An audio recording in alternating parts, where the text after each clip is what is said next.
Kalian tahu nggak sih apa itu bencana konflik sosial? Jadi, bencana konflik sosial merupakan serangkaian peristiwa yang diakibatkan oleh manusia yang meliputi konflik sosial antar kelompok atau komunitas, masyarakat, dan teror atau sabotase, sehingga merugikan fasilitas bangunan bahkan mengancam nyawa masyarakat. Selanjutnya masuk pada penyebab bencana konflik sosial. Beberapa faktor yang mempengaruhi diantaranya: 1. Perbedaan persepsi dan kepentingan yang tidak terpenuhi. Hal ini dapat terjadi di antara individu dengan individu, individu dengan kelompok, kelompok dengan kelompok. 2. Kesenjangan dan ketidakadilan sosial.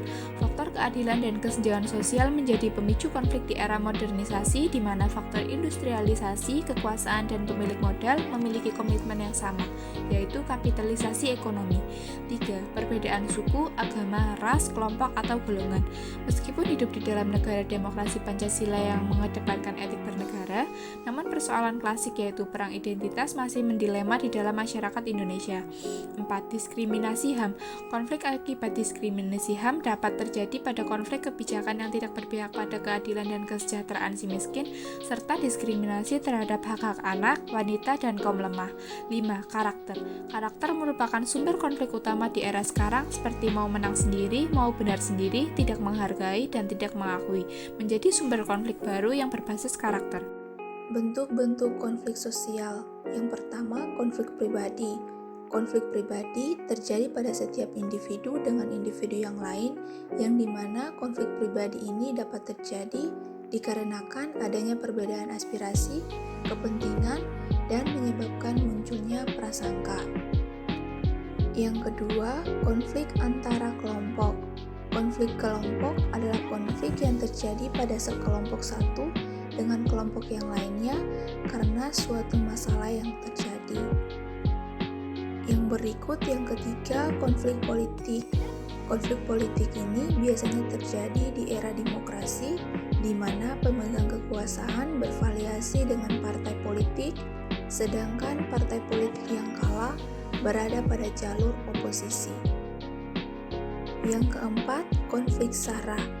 Konflik SARA ini seperti konflik rasial yang bersumber dari perbedaan suku, agama, ras, dan kelompok atau golongan. Yang berikut yang kelima, konflik organisasi. Konflik organisasi biasanya terjadi karena kebijakan pemimpin yang tidak sesuai dengan kepentingan karyawannya. Baik, berikutnya penanganan konflik. Penanganan konflik sosial yang dilakukan melalui 3 tahapan. Yang pertama, pencegahan konflik.